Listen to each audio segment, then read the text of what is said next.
Thank you for joining us this afternoon for a colloquium on assistive technologies, which was organized by the Robotics Graduate Student Council and Michigan Robotics. My name is Andrea Saipos. I'm a rising second-year PhD student acting as the colloquium chair for RGSC this year. It will be my pleasure to introduce you to our speakers this afternoon. We ask that you hold any questions until the end of the presentations. We'll have a Q&A panel then with all of our presenters up on stage. We further ask for your patience in advance because this is the first event that we're holding in our new building. And this event is being recorded and should be available for our remote colleagues at a later date.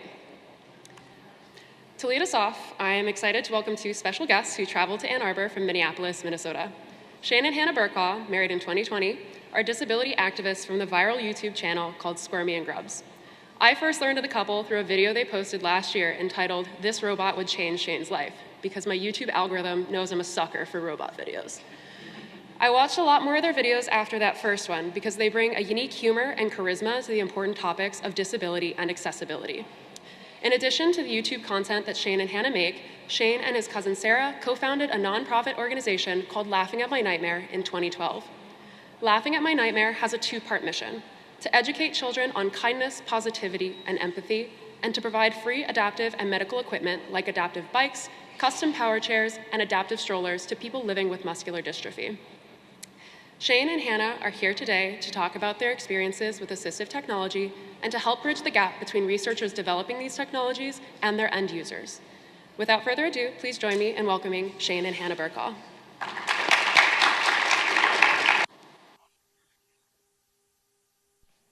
How's everyone doing? Just gonna get situated here. I think it would have been funny if we went around behind the stage to ostensibly come up on the stage, but we just left through the doors back there, and you were all like, what happened? Already demoing some assistive technology here.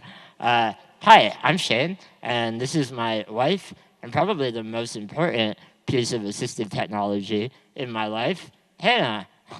Hello. Thank you for that intro. We're real excited to be here today. Assistive technology plays a huge role in my life and our lives, and we're going to talk about that. It's going to be real casual. I want to talk about kind of why it's important to me, but then really just dive into what devices I use, some terrible stories about them, because it's a lot more fun to talk about failure than success. And yeah, we'll just take it from there, and then we'll be in the Q&A at the end, so save all your questions for them. So I'm going to bring my notes up here on my first piece of assistive technology, which is my iPhone, but we'll talk about that in a bit. Just like, I think we should go back and talk a little bit about my diagnosis, so you have a groundwork for why I use a wheelchair and assistive technology. I was born with a neuromuscular condition called spinal muscular atrophy, which basically makes all of the muscles in my body really crappy. And so I've never walked. I got my first wheelchair when I was 2 years old.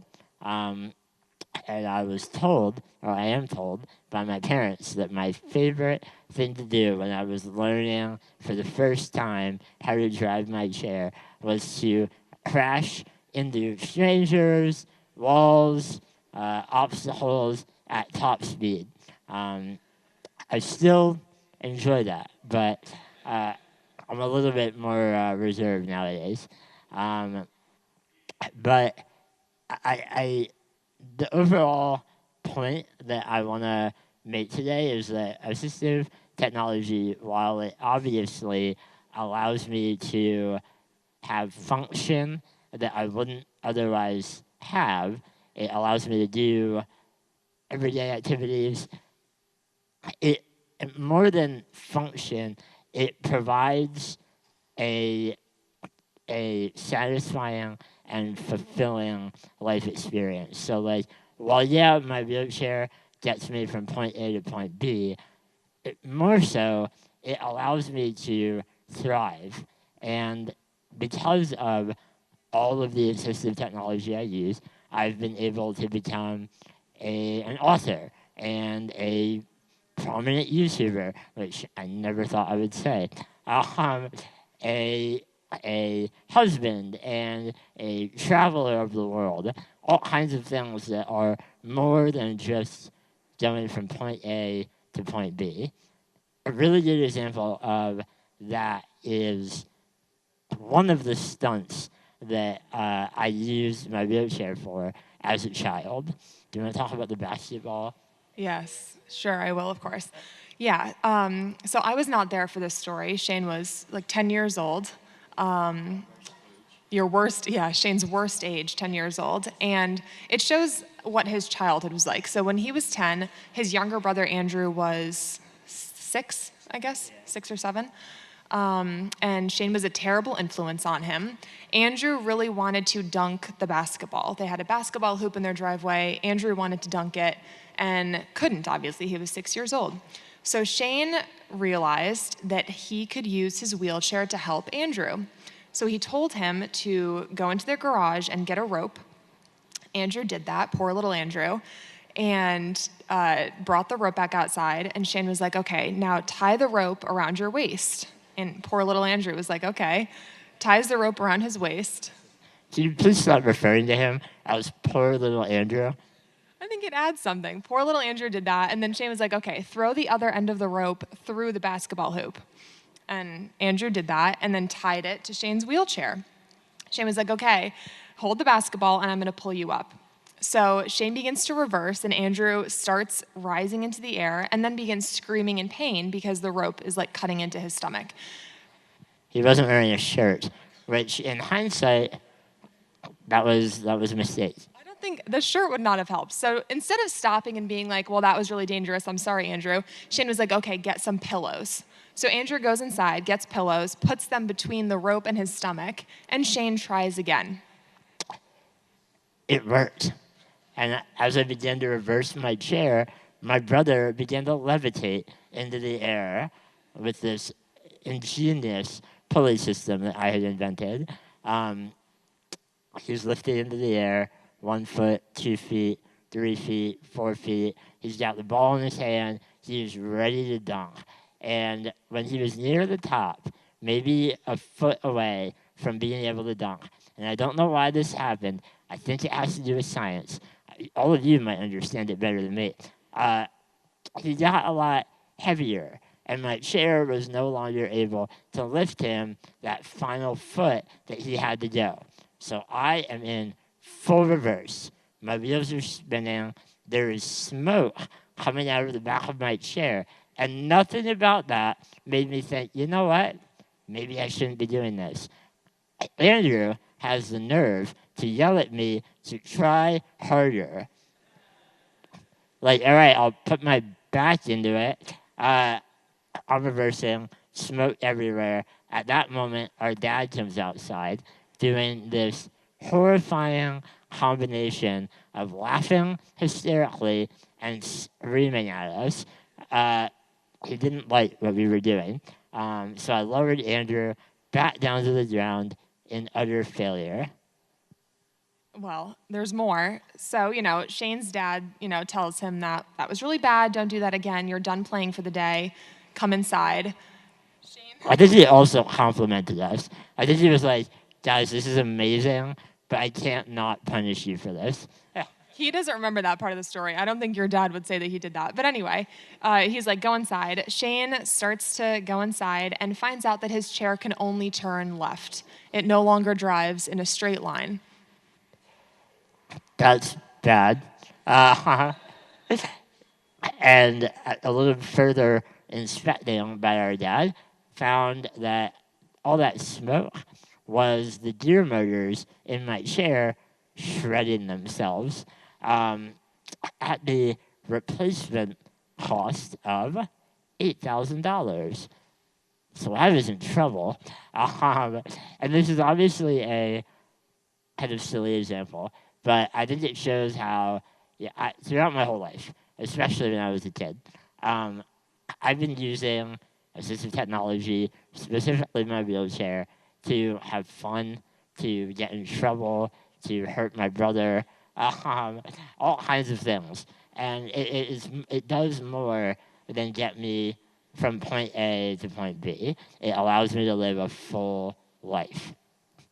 All right, that was the basketball story. Next, let's talk about my one-step ramp, which is a very rudimentary piece of assistive technology, but at least in terms of travel, it has really changed my life. Could you talk a little bit about it?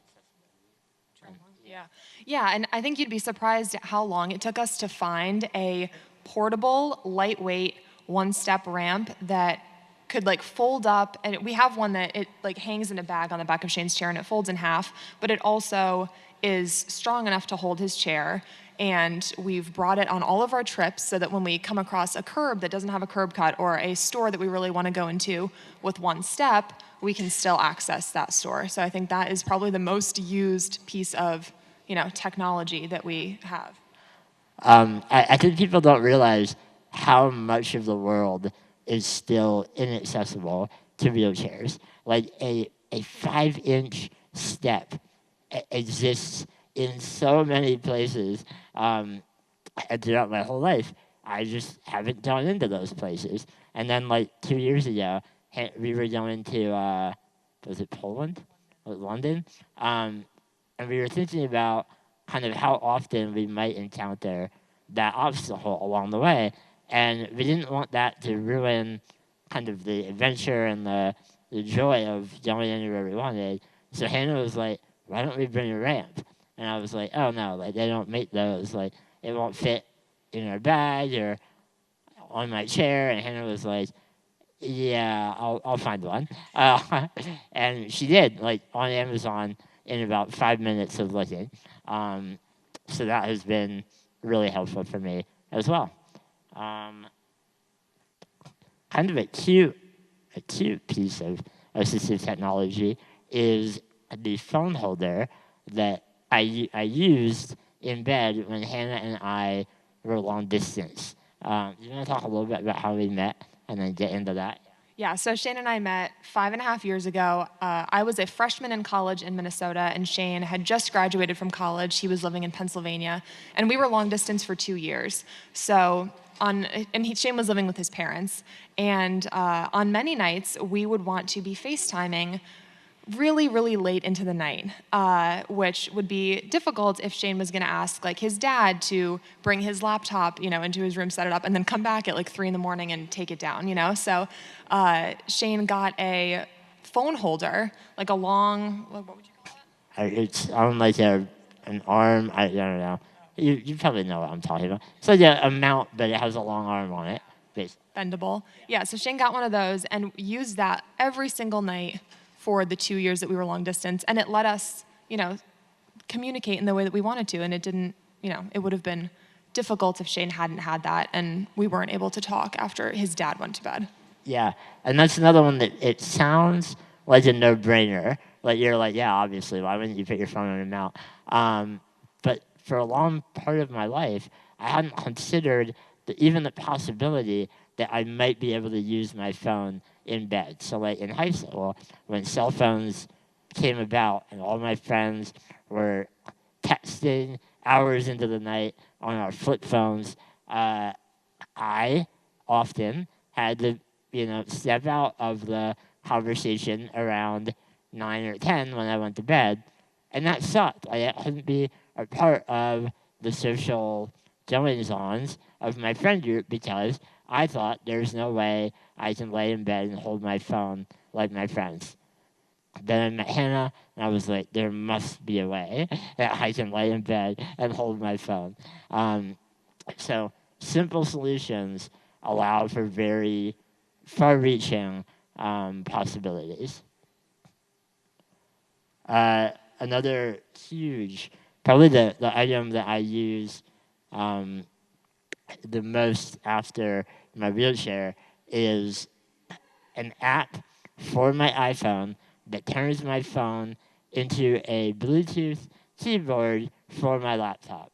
I'm a writer, and I began a blog in 2011 that kind of kicked off my career as a writer and blew up in a way that I never imagined. And right around that time, I lost the ability to physically type on my laptop.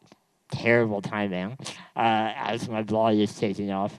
And I looked around, I used like voice dictation, and had a horrible time with that. It didn't understand me very well, even after hours of training it. So I would spend more time editing than I did writing. And then I found this app, and it allows me to type with my lightning fast thumbs right on my phone, and the words appear on my laptop. So I've written 3 books that way, thousands of emails every week, blog posts, articles. It's allowed me to have a career that I love and that makes me feel fulfilled. All right, this one is a bit of a letdown. Is that photo still up there, or no? Can you talk about my Draco a bit? Yeah, this is a huge letdown. So we recently flew on an airplane. We were on a flight, and for that flight, we took off all of the parts of Shane's chair that could break because they often break on flights. And one of those things that we took off was Shane's robotic arm, his Jaco arm. It's this like huge arm that sits here and it, does a ton of stuff. And we forgot to put it back on. And we realized that as we arrived here. So it would have been great if Shane had his robotic arm and was like holding the microphone. We didn't bring it. But normally he has a really cool robotic arm that sits here. You have to trust us. It would have been so relevant. Like there has never been a more relevant time to show off my robot arm. I'm so sorry. But can you talk a little bit about like the journey to getting it and that? Yeah, when did you get it? Do you remember? Was it like 6 months ago? Yeah, so the robot arm is extremely expensive and $50,000. And Shane knew about it because some people that we know had gotten it through insurance, and like it was just sort of like on our radar. But we assumed that Shane's insurance would never cover it. They've denied his wheelchair before. They've denied like other really basic things. So we were like, there's no way, it's not worth it. But more and more people we saw in our network of people, getting it. And so we were like, maybe we should actually try to get this. And so Shane's occupational therapist wrote this, big thing for insurance and submitted it. I think there was a letter from you in that first one. And a month later, we got that it was denied. And we were like, okay. But the company selling the arm was like, we've never gotten it through without being denied once. So keep going, appeal it. It might actually go through eventually. And this piece of technology, it seemed like it would be revolutionary for me. I physically need assistance from my human assistive device here with almost every aspect of daily life. Like I need help getting a drink from the fridge, itching my forehead, putting my shoes on, all kinds of things, everything that you do in a day, other than the work I do on my phone and my computer.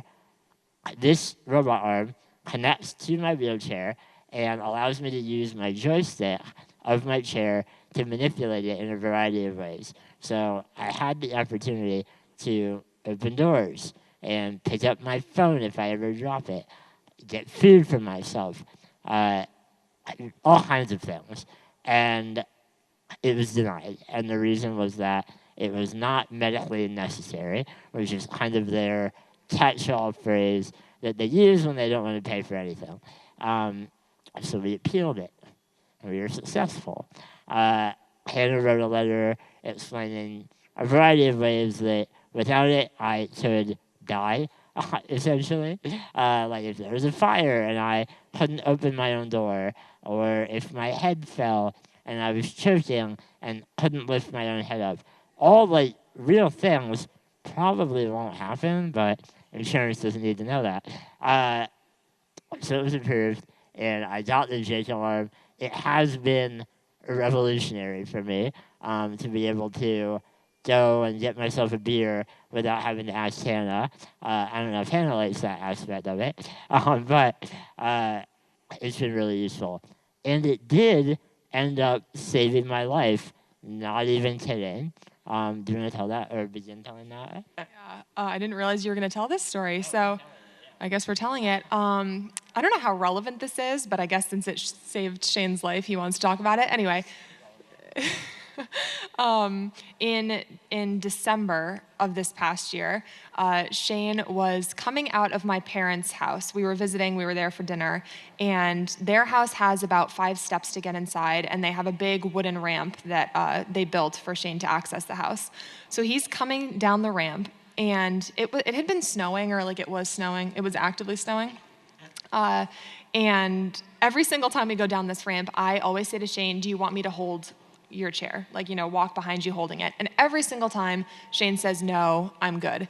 So the same thing happened. I was like, do you want me to hold your chair? He was like, no, I'm good. I let go. And within like a quarter of a second, he had begun to like spin on the ramp and was hurtling toward the edge.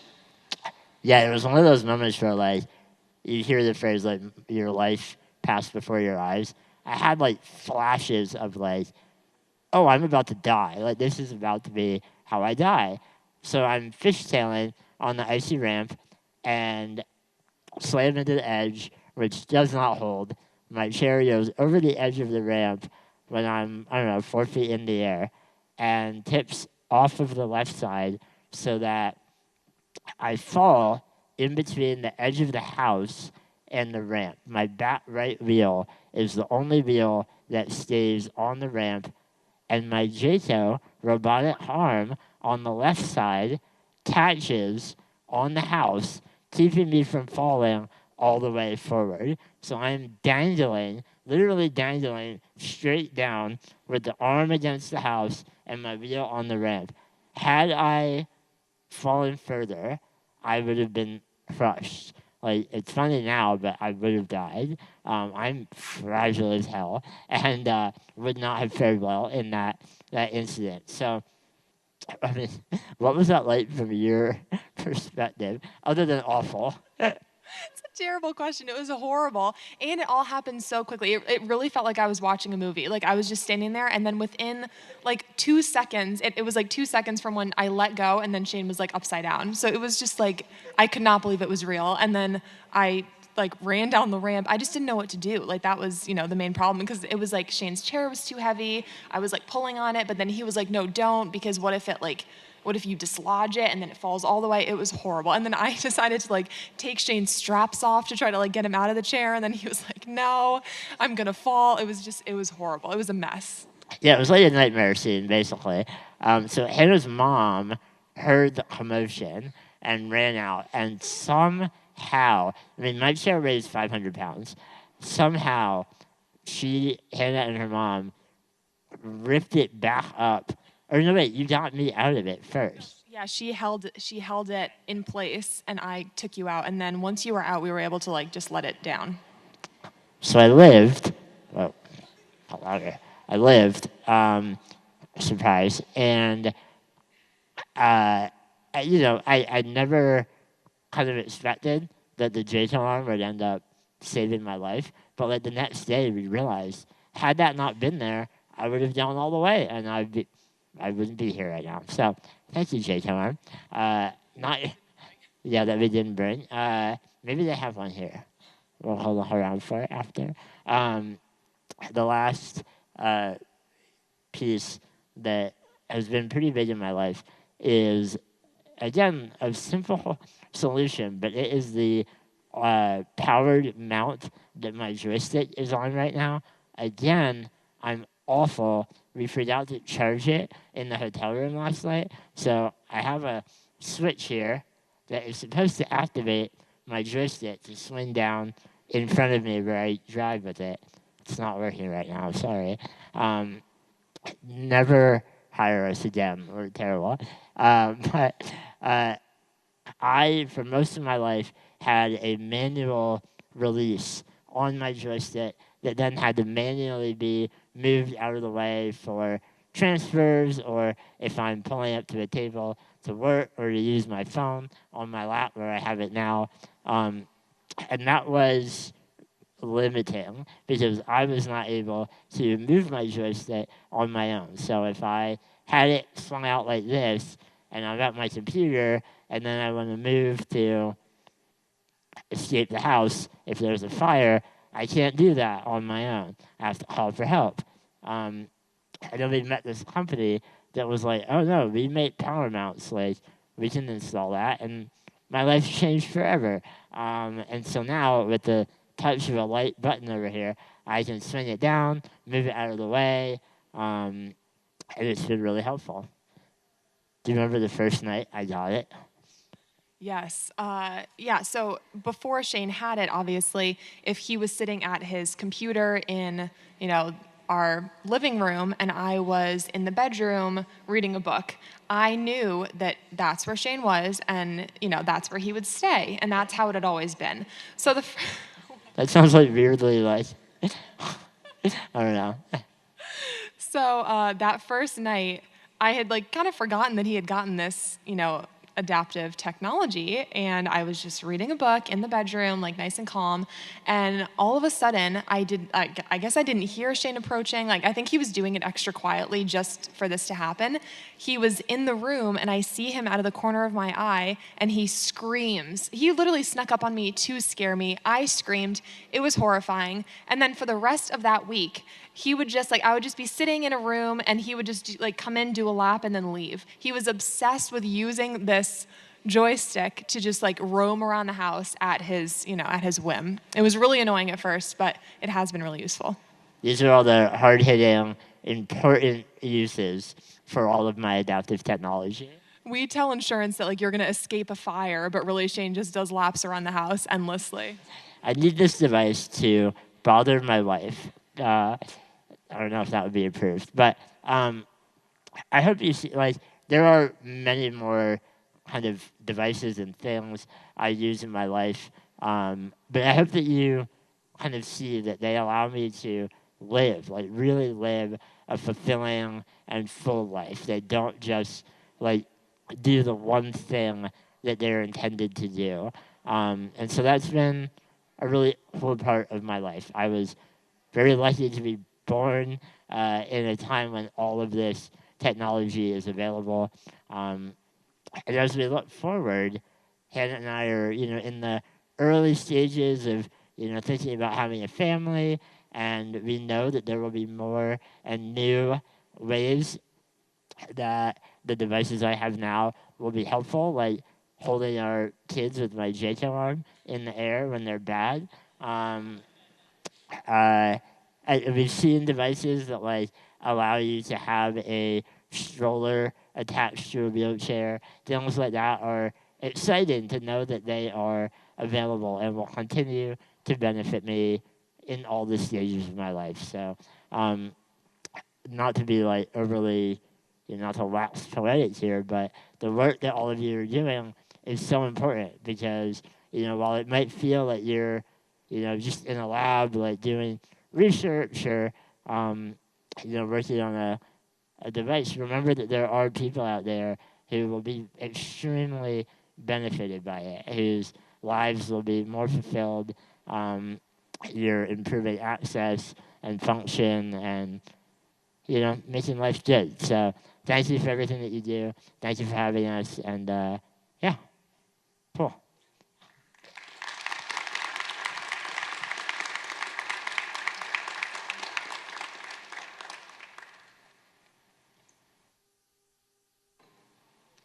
That was an awesome presentation, and I thank them for being just so candid with us, because I think it's really important for us to hear as researchers the perspectives that we may not get every day when we're just looking at the numbers and the wires. We need the human bit, and I think that's something that Shane and Hannah have provided for us, and we really thank them for it.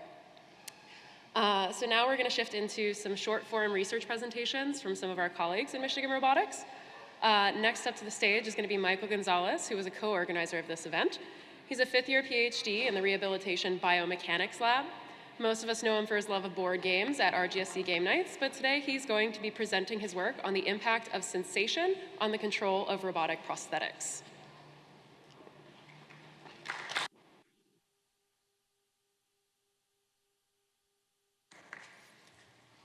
Thank you, Andrea, and thank you, Shane and Hannah, again for that talk. I really love getting those perspectives because that really connects us to the work that we do.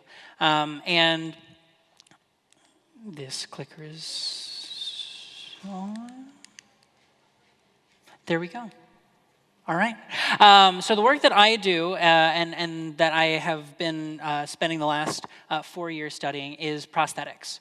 So prosthetics are neat because they are robots that someone is actively wearing. So they're not only serving a function, but they're also serving a form. They are designed to replicate the function and the aesthetic of a missing limb.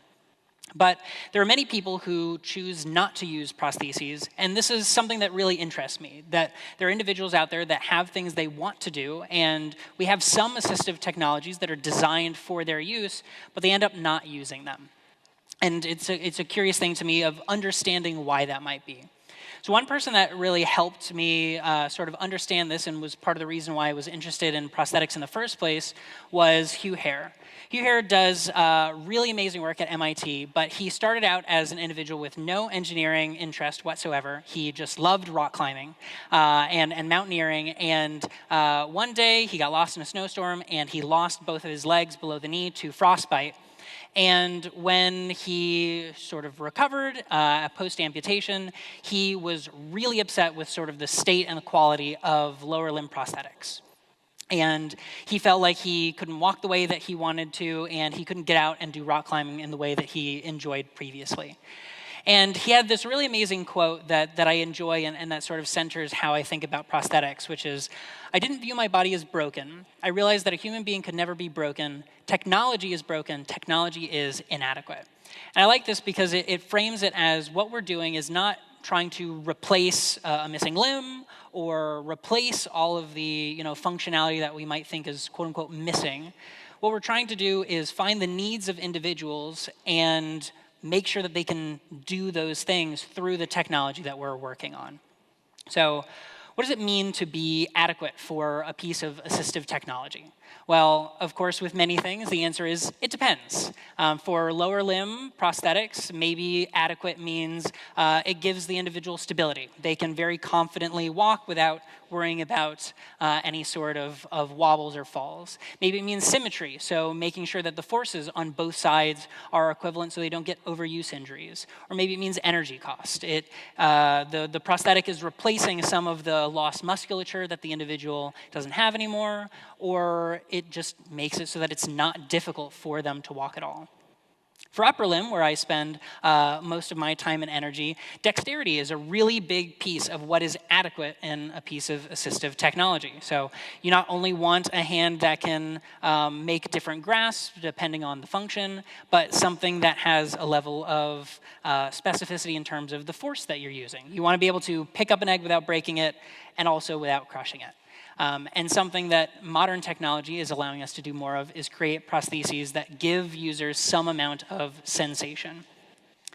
But above all else, adequate means people actually like using the technology, that it is not frustrating, that it doesn't break on them, or that it does what it's supposed to do 99% of the time that you ask it to do that thing. Thankfully, we have an amazing prosthetist that works with us for the comfort side of things, because for prostheses, this is also something where an individual has to wear it. They have to put weight on it in the case of a lower limb prosthesis. So comfort is a big deal. Thankfully, I don't have to deal with that part. What I am really curious about is sensation and understanding how sensation plays a role in both function and also the experience of using a prosthesis. There are endless questions when it comes to exploring sensation. What is it? What does it mean to feel something? What is our brain doing when we touch an object and get information from it? How do we use that sensation for function? So, grabbing an object, I want to know when I come into contact with it. I want to know how hard or soft it is. Are there different types of sensation that are more useful than others? So if I need to design a device, do I want it to beep at you when you have grabbed an object? Do I want it to vibrate? Do I want it to be able to communicate how hard or soft that object is? And something that I've been looking into more recently is how do we generate artificial sensation in that missing limb? So a lot of people with an acquired amputation, they still have nerves that used to run to where their hand was, and we can actually leverage the fact that those connections still exist. The brain still has some space in it that's organized to process that information. So we might be able to actually make them feel something in their prosthesis. And then, pardon the pun, but how does sensation make people feel? So there's an emotional component to it as well. You want someone to enjoy using that device because what do we use our hands for? We touch and interact with objects, with loved ones, so there is that emotional component as well. So as an engineer, obviously, quantitative measures are a big, important piece for us. So one of the questions that I started with is how do we measure, how do we quantify sensation? Usually in our field, it's described qualitatively. So, hey, I do or don't feel something when you put something in my prosthesis. Or, in anecdotal evidence, a prosthetist might say, oh, this type of prosthetic gives me more sensation than that one. The two main types of prostheses for the upper limb are body-powered. So these are typically a harness. You've got a cable running down to a hook. And when I pull my scapula or my shoulder back and forth, it can open or close that hook. And then we also have myoelectric devices, where an individual is typically flexing some of the muscles or extending some of the muscles that they still have in their limb. And this is translating to an opening or closing of the device. But it's hard to tell how much one might make you feel more than another. So you might have force that is transmitted through that cable. It makes sense that they would be able to feel some of the force on their device, but how do we put numbers to that? So I had the privilege of working on a project where we were studying how to actually do this. We had a methodology where individuals were interacting with these paddles. The paddles could be programmed to represent different objects of different sizes and stiffnesses. And then we could actually give them specific types of information. So, okay, when you grab this virtual object, you're going to see a color change, or you're going to feel some vibration, or you're going to feel some resistive force, or you're not going to feel anything at all. And we can sort of study how they respond, how they're able to match these targets. And while our results weren't necessarily surprising, we actually got to confirm all of these anecdotal pieces of evidence. So here we've got, anatomical, so, a natural hand, body-powered and a myoelectric prosthesis, and across every category, yes, in fact, the human hand is the most accurate. Good, glad we confirmed that. We can also confirm that myoelectric prostheses were the least accurate across all of these different across all these different types of feedback. But, we can also see interesting things that we maybe didn't expect. So for visual feedback, didn't matter what type of hand the person was using. They could all see when the color switched from black to white when they grabbed the object. So these sort of disparities that we still see in these results mean, all right, there's other things going on. There's, maybe a control issue that is there, and that's for a talk in another time. Anyways, so after I got done going, okay, engineering brain, I want to quantify these things, I got curious about this question of how do we actually give people sensation? What does that look like? How do we create artificial sensation in these people that are missing their hand? So we started this project working with one of our participants who is implanted with what is called an RPNI. So a little bit of background. So these nerves that once innervated that hand, these people still have those. Sometimes they scar over, sometimes they don't. And again, we still have space in our brain that is looking for signals that used to run to the hand.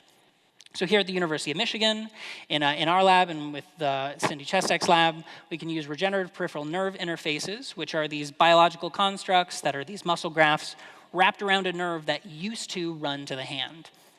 We can collect signals from these, and so we can understand what the person wanted to do with their prosthesis. So if they're thinking, all right, I'm trying to flex my thumb, this can maybe pick that up, and then we can pass that along to a prosthesis and tell the prosthesis, flex your thumb.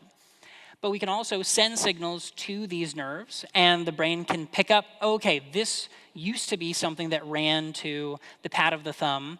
It's getting some signal now. That must mean that something is touching my thumb, even though that thumb does not exist anymore.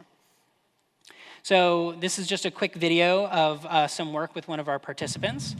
So here we're stimulating in her median nerve, which stimulates this half of the hand, and her ulnar nerve, which stimulates that half of the hand. Like under the little finger. So we can get her to feel something here. We can switch the channel that we're stimulating to in these wires that are embedded in her arm.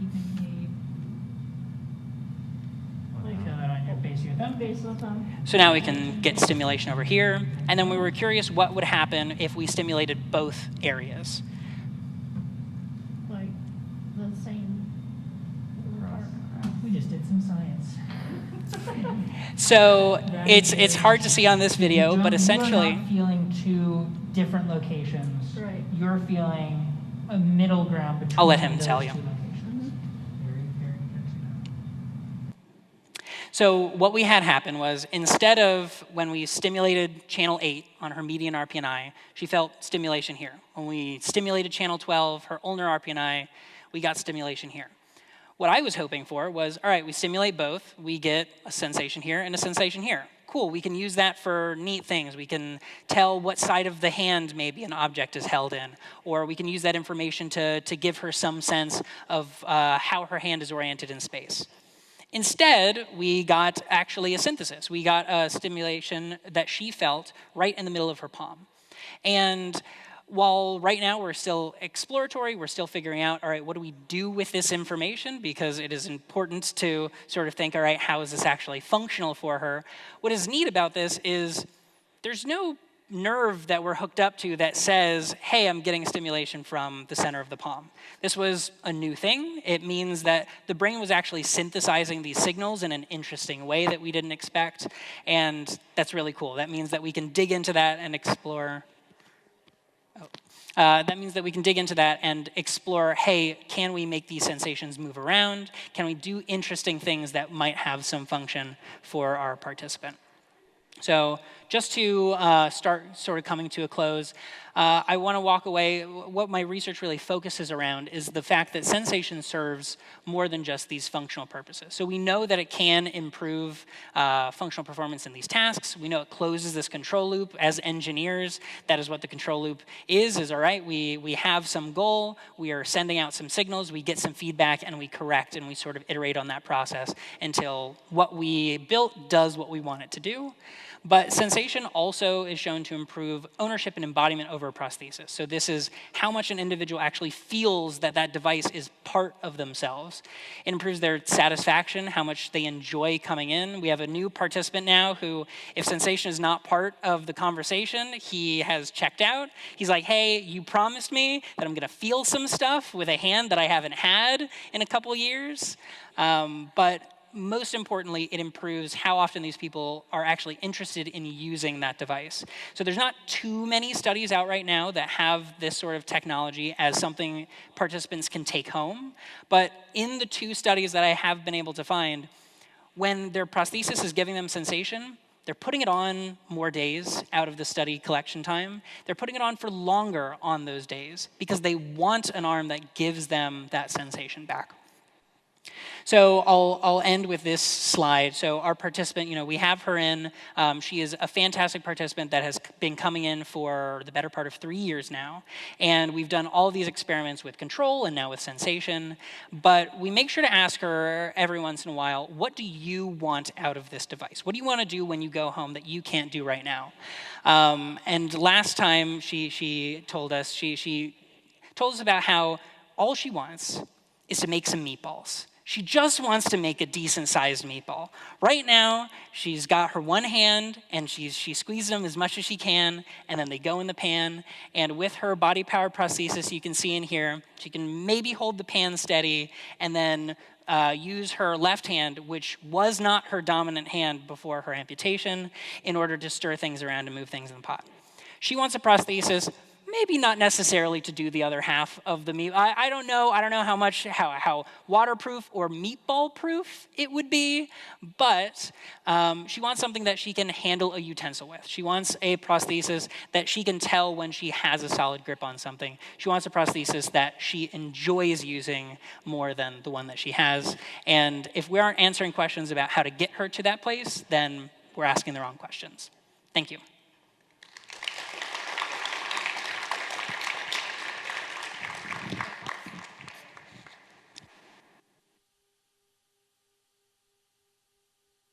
Last night when he was writing his slides, I saw just one empty slide that said 1 + 1 = and then nothing else. So I'm glad that you brought it back full circle. Our next researcher is the newly minted Dr. Brad Saund from the Autonomous Robotic Manipulation Lab. Brad defended his thesis, Belief Representations for Planning with Contact Feedback, last Friday, and graciously agreed to speak with us again today before he leaves for California at the end of the month. Please welcome Brad to the stage.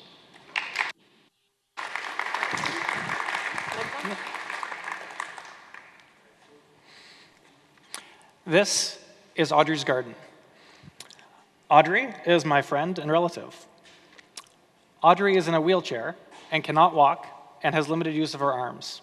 She can plan out exactly where she wants everything to go. She can order the seeds, but she has to rely on others to actually do the physical planting. I would view it as a huge success of my career if I could build a robot that could allow her to independently do the gardening. When I think about what technology would allow this, and what I've asked her, I want it to be a robot. But the answer is not a robot, at least not first. What Audrey really wants is to have her arms back. And that it makes tons of sense, but it's actually taken a long time for me to internalize as a roboticist. Is that I cannot bring the ideal solution because I can't do surgery. But it's a starting point for what are the potential solutions. The next realization is that it doesn't necessarily need to be complicated. The best tool that she has now is a $5 gripper that allows her to extend her reach. These are a far cry from actually having your hands back and being able to do full manipulation. But it's very simple, and if it breaks, you can just order another one. As we move more toward robotics, you can have robot arms. And the most common type are teleoperation. These allow much wider range of activities, but still can be hard, slow and pretty dumb. What I want the solution to be, and what I've worked for, is autonomous systems. Systems that are able to perceive the world and understand their environment. Now, these will not be the only solution, and often these are far more complex and expensive than the easier solutions, but I think in order to give certain functionality back, we need systems that are less dumb. The hardware, we can always want better hardware, but the hardware is mostly there. I want it to be cheaper, more reliable, but here's a system that I've built where I am teleoperating a robot in virtual reality. So this is me, I have a Vive headset on. I'm controlling the arms by grabbing the grippers on the side, and I'm viewing exactly what the robot sees through the camera. So I've obviously set this up to be possible. I don't think I could do this in a regular kitchen, but I've set this up, and you can see things are not going exactly according to plan. I'm constantly correcting, right? I wanted to just slide on there and get this pancake, and it's not working. I need to keep fiddling around until I move things around, and this is a bit scary. I don't know if okay. So that actually works pretty well. I was able to flip that pancake, never having done it before. This is the first run. For other tasks, I need to be kind of creative and slow. How do I actually open the syrup with these pretty bulky, not that dexterous arms? And then how do I actually make the syrup come out? Well, I can just squeeze the bottle and get a little dab of syrup. So all of this shows that the hardware, it's definitely not human level, but it is, the hardware does much better than my algorithms can do. So suppose we give our robot a pretty simple task. Suppose we want to put this drink in the fridge. That's probably what's going to happen, right? This happens all the time, is the robot just collides with something that we don't expect. Fortunately now we have pretty sophisticated, pretty good robots that can sense this collision and actually stop before it knocks over the fridge or destroys the can or destroys itself. But now we need some intelligence, because if we don't do anything more, then a person needs to come and reset the robot and figure out what the robot how to do the task differently in order to succeed. A lot of my research is focused on what do we actually learn from this contact. So one thing we learn as we learned this patch of red, well, we probably can't enter that patch of red. Based on the joint torque feedback, we know that there's some region that there's probably a collision. All this blue area we've learned is free. The robot's already gone through it, so we know that that's safe to move. As we bump around and collide more, we learn more information about where contacts could be in the world. And then we can construct plans that go through more of the blue and avoid more of the red until we can eventually achieve our goal and put our drink in the fridge. This has a pretty dumb prior. The robot doesn't know anything about the world, so we can maybe improve it a bit if we know what the shapes are in the world. So here we have this table, and on the right or on your left, you can see the robot bumping around. It knows that there's a table in the world. It knows that there's a surface. It doesn't know exactly where it is. So it's constructing the same contact patches as before, but it also it has a belief of where the table is. As the robot moves around, it can update this belief, and at first you see it has a very, very wide understanding. It doesn't really know where the table is. As it bumps around, this belief can collapse, and you can then do more and more autonomous tasks because you have a better and better understanding of the world. We can now take this one step further, and instead of knowing exactly what the shape in the world looks like, what if we just know kind of some vague things? We know something about shapes. In this case, learned from a neural network. So here we see the side of a mug, and we know that a mug has a handle, but we don't know exactly where it is at first.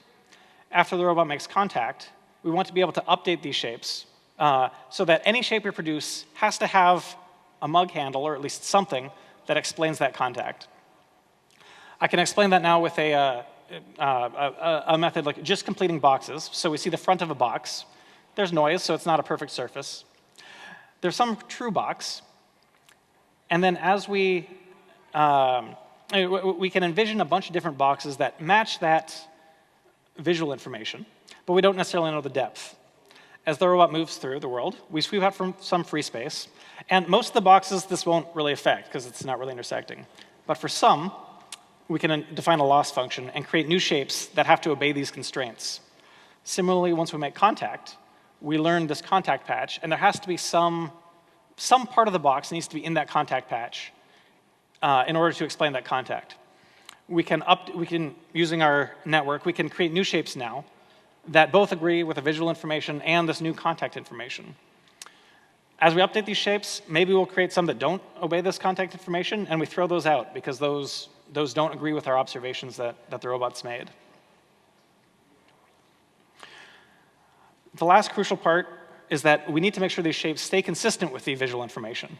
If we only use the contact information, we might create shapes that, yeah, they might obey the contact information, but they're not consistent with what we actually see. Applying this on the real robot, we need to combine it with more intelligence here. We need to see the scene, but then be able to segment out the different objects. And from just the segmentation, you can see how bad the pure camera information is. It's missing patches. It's kind of creating points that don't exactly correspond to the box. But we can still create these shapes that maybe some were kind of close and many are fairly different than the real shape. But once the robot actually makes contact, we create this contact patch and update our shapes to then explain this contact.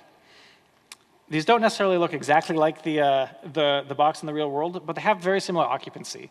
And this allows the robot to reason about possible ways it could move in the future so that hopefully it will, to allow it to accomplish tasks based on the information that's learned from contact.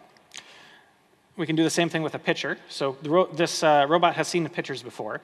So it's able to have a pretty good first guess, but the picture that it completes is different than the true picture in the world. And it learns that when it makes this contact. Future updates, future samples now need to explain this contact patch.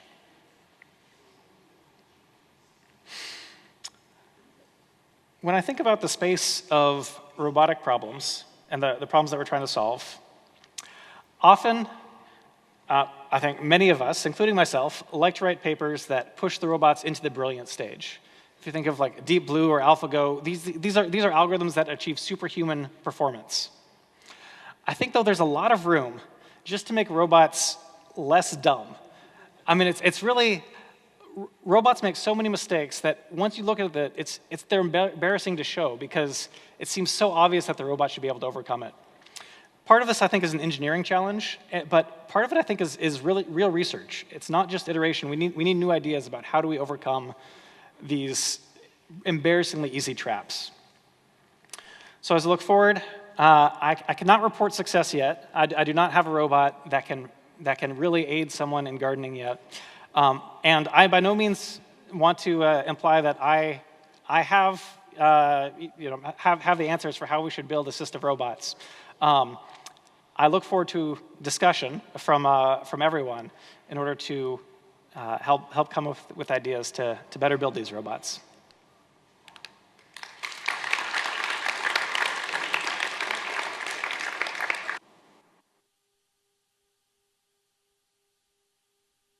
All right, thanks, Brad, and congratulations again. We'll be sad to see you go. Our final speaker for today is Professor Ben Kuipers. Professor Kuipers has been at the University of Michigan since 2009 and leads the Intelligent Robotics Lab. He is a founding member of the Robotics Institute, and his research centers trust between a robotic agent and its human counterparts. Please welcome Dr. Kuipers.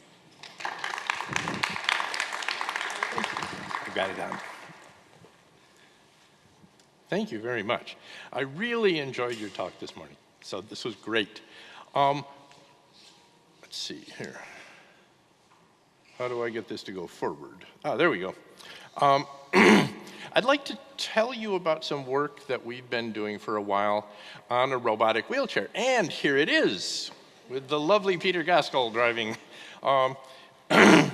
So about, 20 some odd years ago, I was teaching a robotics class, and we were making little Lego robots. And I figured, we've got to have a guest lecturer who can tell us what the real world is like. And so what we got was a friend of a friend who was paraplegic and in a powered wheelchair, who used a powered wheelchair. And we said, listen, we're roboticists. We work with these machines. How can we help? What can we do that actually makes a difference? And what he said was, every time I rent an apartment, I lose my damage deposit because we ding the walls, we ding the furniture, we bump into all sorts of things, and it's really terrible. Make a wheelchair that won't do that. And so I thought, whoa, maybe we can. And that sort of blew up into a lot more stuff. So Vulcan is an intelligent robot, and it builds a cognitive map. It explores an environment, and it learns where it can go and where it can't go. The first question we want to think about is, who's in charge? Where's the autonomy? Who has the autonomy? People talk about autonomous robots. Who wants an autonomous robot? We want a person to be autonomous. What you said this morning or earlier about your wheelchair is that it gave you autonomy. It wasn't that the wheelchair is autonomous. So, but the person can delegate certain chores to the robot. And so here are two somewhat different models of delegation for a robot that has a cognitive map. You can say, take me to the front door. And what I'm doing is I'm delegating a couple of things. One is safe navigation, but the other is making the plan and carrying it out. Or I can say, take the next right, and then a left after that. And now what I've done is I haven't delegated how to get there. I've maintained the control over where I'm going, but I've still delegated the safe navigation. Now, if you're driving with a joystick, which you do all the time, then you're not delegating the safe navigation either. You're saying, I'm going to do the navigation. Now, as we'll see in a minute, not everybody can handle a joystick. And so they may need to delegate that and be able to work at some of these levels. Now, I want to show you a picture here. Now, okay, here is our wheelchair, and it's, it's going through a classroom building at class change time. This is showing off what it sees. It's seeing the pedestrians. It's planning various routes. In a moment, I think it'll get to a point where it can't go anywhere, and so it just stops. See, everything's red. And it waits for something to open up, and it keeps going. Now, this is Vulcan, and it's demonstrating that it can move in a situation where it has incomplete knowledge and the world is dynamic and it's not completely known. Because pedestrians, who knows what pedestrians are going to do? They're going to do something crazy, mostly. Now, we have a theory about how we do this, and I'm not going to go through it, although I could spend an hour on that easily.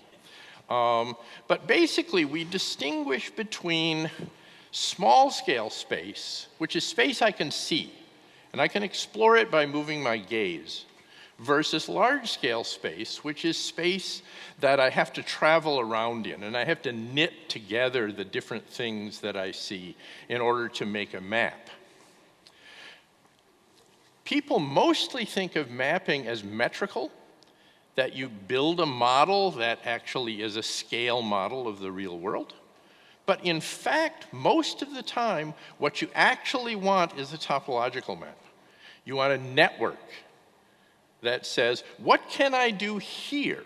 Well, I can go down those stairs, or I can go there and turn right. Those are my choices. If I go here, it's going to be a bad thing. So, and it'd be worse for you.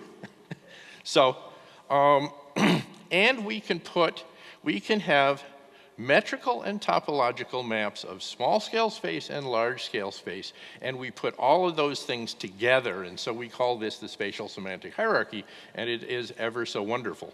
But it has taken many years to get as far as we have, and there's a lot more progress to happen. Now, one of the cool things about these different representations is that they let you say different things. So in small-scale metrical mapping, I can say, go over there, and then use the knowledge to figure out how. If I want to say turn right or turn left, I'm using the local topological map. But if I want to say go to the front door or the kitchen or the doctor's office, I can use this large-scale map. Now, in fact, people use paper maps all the time because in your head, you mostly don't have large-scale metrical knowledge. Some people do, a lot of people don't. So, who is Vulcan for? Well, I would love it to be for people with disabilities, and it's intended to be for people with disabilities, but it isn't ready. It's a research platform. And so we do research on cognitive mapping, on perception, on control, on avoiding collisions, and all sorts of things. But what we're hoping for, now clearly, it's people with mobility disabilities that need mobility, and that's why you have a wheelchair. But if you've also got perceptual disabilities, I once watched a young lady who was both blind and needed a powered wheelchair. The bravery of crossing a street is amazing. And so you would want more capabilities for a wheelchair to be able to see various hazards and avoid them. Communication disabilities. Now, you communicate with the joystick. If it turns out you have substantial tremor, then you can't use a joystick. And so you've got a problem. Cognitive disabilities. Plenty more to be said about that too. So in the long run, there are possible applications for this kind of intelligent robotic technology to help a whole variety of different kinds of people. Now, so this sounds like a great thing. Is it all completely a great thing, or is there drawbacks here? Now, one issue is de-skilling. If it turns out when you work hard to practice a skill, that keeps it going. If it turns out that there's a way to sit back and let the machine do the work, then you can lose the skill. This is a problem with autopilots on jets as well as wheelchairs. One of the scenarios for the intelligent wheelchair is for elderly people who might be stuck, basically bedbound. And if they could have an intelligent wheelchair, they could go visit their friends. And being mobile and being able to autonomously visit your friend by saying, take me to Jane's house or Jane's room, then that makes a big difference. But if it's de-skilling, where does that trade off? And I don't know. You may know more about that than I do, but it's a big deal. There's all sorts of technical and ethical problems that come up when you think about AI and robotics, and that's a thing that I want to spend some more time on. What if the robot, now we're talking here about intelligent robots, so it's perceiving the world, it's building a model of what it thinks is out there, and it's deciding what it thinks is the best thing to do. What if it's wrong? What if it hurts somebody? What if it hurts somebody out there? What if it hurts the person in the wheelchair? There's a real issue here. That weighs about 350 pounds. If it falls over and you're in it, it's a big problem.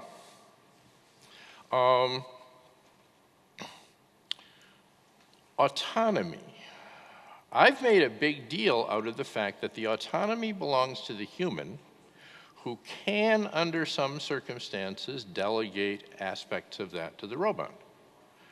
What if the human wants to do something dangerous? Even really dangerous? Should the robot stop it? Can it stop it?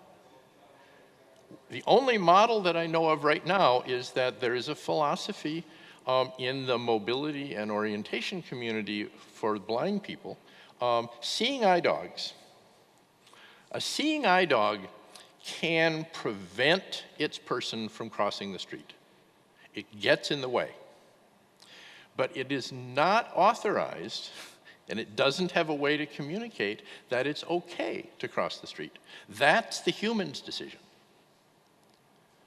So there are some of these questions that come up as you're sitting there saying, well, what's my robot supposed to do? And then as you think about it, you say, ooh, this is actually a deep question. And when you look around, you find that there's people in the mobility and orientation community who have actually thought about that deep problem. We don't necessarily have people who've thought about all of them, but there's a whole bunch of interesting things. So here are some research problems. There's an AI problem. What is space? How do you observe it? How do you learn the structure of space? There's a robotics problem. This is not just an AI.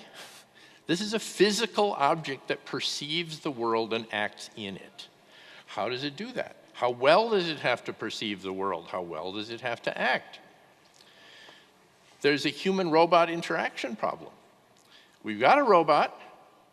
Now, robots don't perceive the world anywhere close to as well as you think.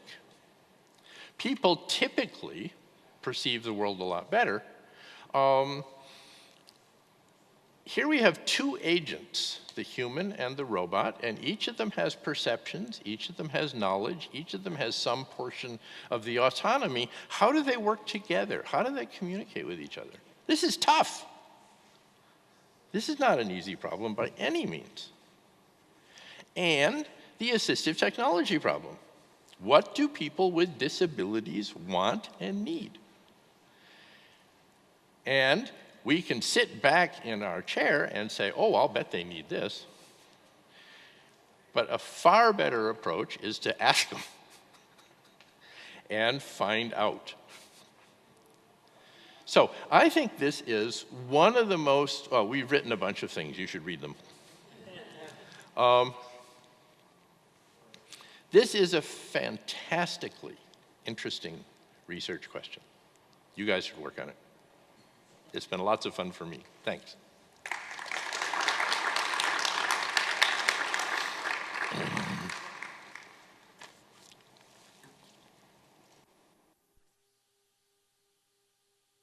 Thank you, Professor Kuipers, for leading us right into our questions section with some nice open-ended questions for everyone. So at this time, I'd like to invite all of our speakers sort of back up to the stage for our panel.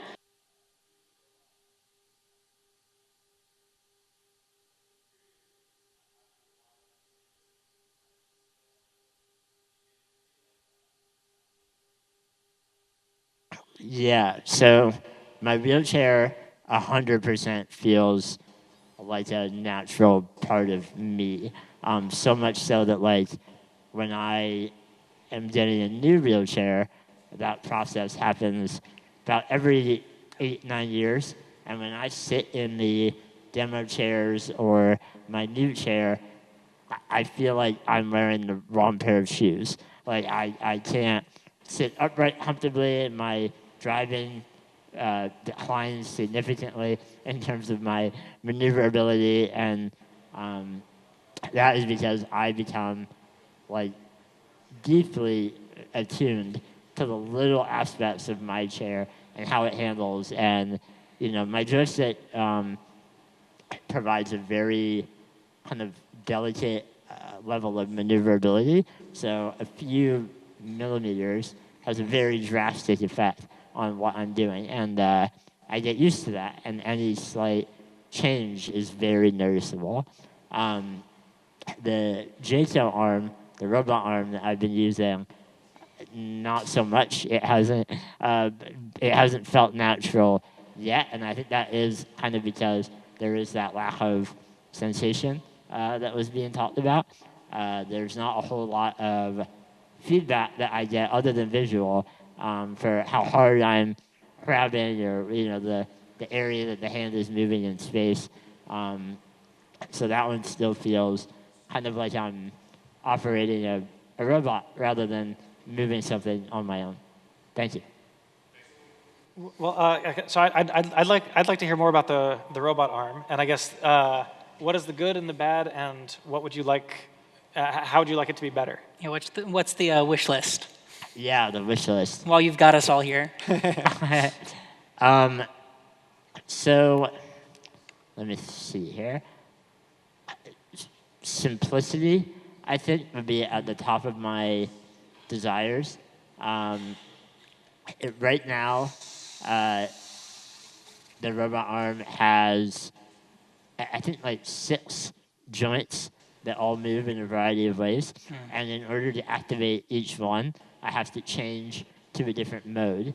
So the process of picking up a cup of beer involves moving the arm forward, that's a mode, then lowering it down, that's a mode, opening the hand, that's a mode, moving it to the right, that's another mode, grabbing it, another mode. And so what feels like it should take me 2 seconds ends up taking me a minute. And like, yeah, it's been life-changing because I couldn't do it before. I quickly got to the point where I'm like, it takes me a minute to pick up my beer. Like, I want faster and better. So a more simplistic control method, I guess, would be the top of the list. And the way that it like interfaces with my chair requires a lot of extra wires and plugins, and like a guy had to fly out from California to install it, and if I ever have issues, they have to fly out to fix it. It's complicated, and I get it, but simplicity and ease of interacting with my chair would be something that I'd like. Thank you. Yeah, I guess so. Just to respond. So I've like, what is the simplest way to control a robot arm? Because so the control right now you have is direct joint control, Yeah. which like if you're designing, as a roboticist, if I just think of simple, I think of direct joint control. But then if you talk to anyone else, simple means like I want to be able to give it a command, like pick up that beer. And as a manipulation person, I get scared by that because that is such a hard task. That involves perception. That involves trial, failure. That involves sensing of the fingers. Yeah. So I guess is the interface that you want so you can imagine Alexa style interface, like Alexa, pick up my beer. Yeah. And would be able to do that. So yeah, I mean, this comes back to autonomy, which we were talking about. Anything that I am kind of giving a command and hoping that the device does it correctly, I tend to shy away from. I much prefer the control being in my own hands. And I don't want to kind of downplay how amazing it is to be able to use my joystick to move the arm exactly as I want it to. I'm very excited by kind of like the neural links, like Elon's, brain control, although it's terrifying also. As I get kind of weaker, as I get older, and my joystick is harder for me to manipulate now than it was 10 years ago.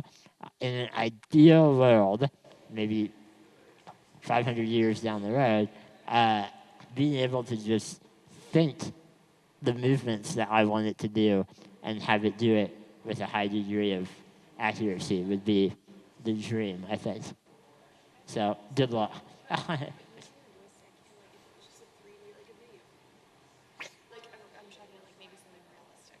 Yeah. Do you want to explain that? Well, I'm just saying, like Shane was talking about how he has to switch between modes Sure. to do like up and then out. Like if it was just a 3D type thing instead of like 2D planes, you know what I'm talking about? Like if you like could forward, like, move back, it, up, down. Yeah. You figure it out, robot or arm. if you could, if he could just like push, if there were two, like if you're playing a video game and you want to like move the character to the left and look to the right, like if there were just ways to do like diagonal movement, I think that would be helpful instead of being like switch to up and then switch to, down and whatever, right? Yeah, exactly. And I know nothing about the science of it, so this might be fake. But I remember playing flight simulator games with a actual joystick, and you have a lot of, I think, a bunch of different types of movement that you can do, all from that joystick. And yeah, having to cycle through the different modes for each type of movement is frustrating. So, yeah, what Hannah said. Thank you.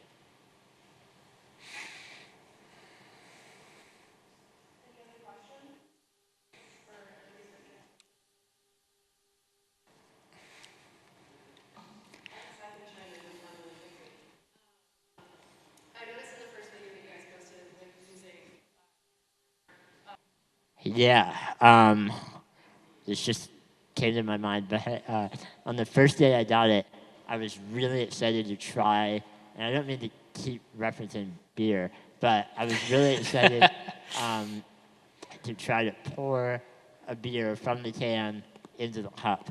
And so I picked up the can, and I had it out in front of me about 3 feet where the cup was, and I switched to the wrong mode. That was the open hand mode rather than the go down mode. And I dropped the full beer on the floor, made a big mess. And I think if there was a system where it detects that you're about to let go of something heavy, that would be helpful, like a little beep. It's like, hey, idiot, don't do that. That would be helpful. But again, having the autonomy to be like, I want to drop it, I will, is important as well. Yeah, and degrees of strength or power that I'm using. I mean, it's not strong enough to break anything really, but knowing if I'm gonna hurt someone's hand, if I'm squeezing it too hard, or just how. Yeah, or if I'm about to pick up something, do I have it it with enough grasp to not let go of it. That would be helpful. Yeah. Thank you. I mean, I think that sort of idea about like trust in the device is something that I think extends across all of this work, because what you were talking about, Dr. Kuipers, about the autonomy bounding what is safe to do or not to do. I think this comes up in prosthetic research too, because we've had individuals where let's just say for a coffee pouring task, we've started using beads rather than water because, one too many times the individual thinks they have a good grip and we're really confident and it gets up and then the hand opens and the cup clatters to the ground. And so, yeah, being able to use autonomy, even if you still have all of the control, the volitional control for what I want it to do, to just maybe just check in case a movement may be safe or not, might be a useful way to add into that sort of control scheme. One way, do I have that on? Nope. One way to think about that is to say, a little bit like with the cognitive map, where you say there's a bunch of places and I might want to say where to go, and baked into the process is that you only go on safe routes. So now translating that into manipulation space is a big jump. But if I said something like, I'm going to draw the attention of the robot to the can of beer, and then I'm going to say, pick it up. And now, all of the computer stuff is going to have to do all of the inverse kinematics to calculate how you move all those joints. And it's going to have to look at where the beer is and what direction it's facing and where you have to put the hand in order to pick it up.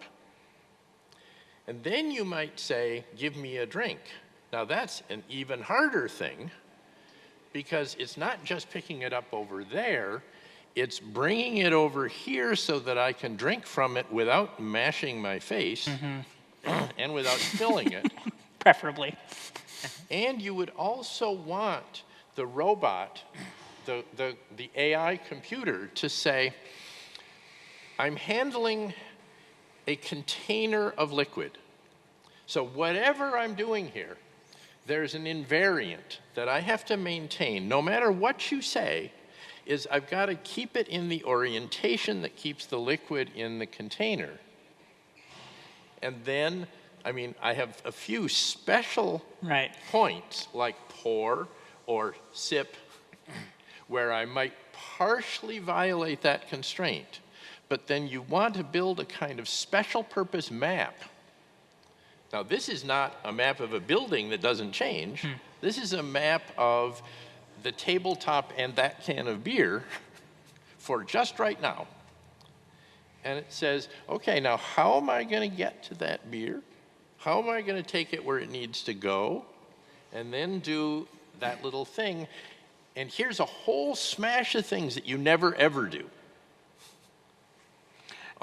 And that kind of has to get baked into it. Yeah, I think to say, I think the same thing in a different language is I often think about this in terms of the search space. Yeah. So the robot has, you said, 6 joints, maybe like 6 plus the hand opening and closing.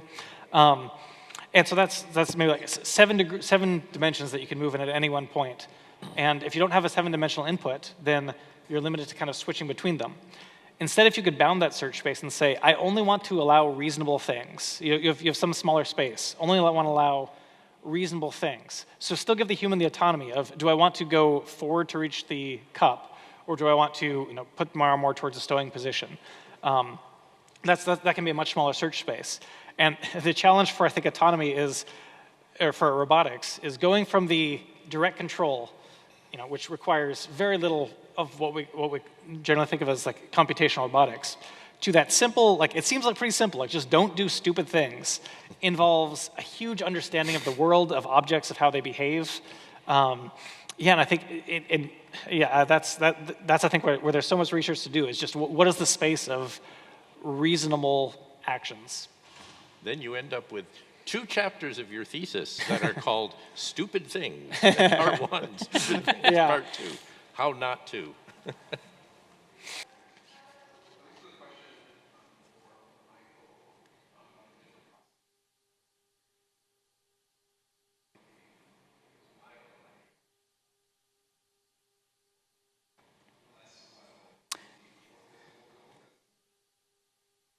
Sure. So I think you can sort of think about it as the same reason why Shane was saying he doesn't get a lot of feedback through his robotic arm. It's because even though, yes, the prosthesis is still attached to the individual's arm, there's a difference between how the individual's controlling it and the actual action that's happening on the device. So while yes, if someone lifted up an object, they can feel that weight on their arm, how they're actually telling the hand to open and close, which is by flexing or extending the muscles in their forearm, or in some cases in their upper arm, that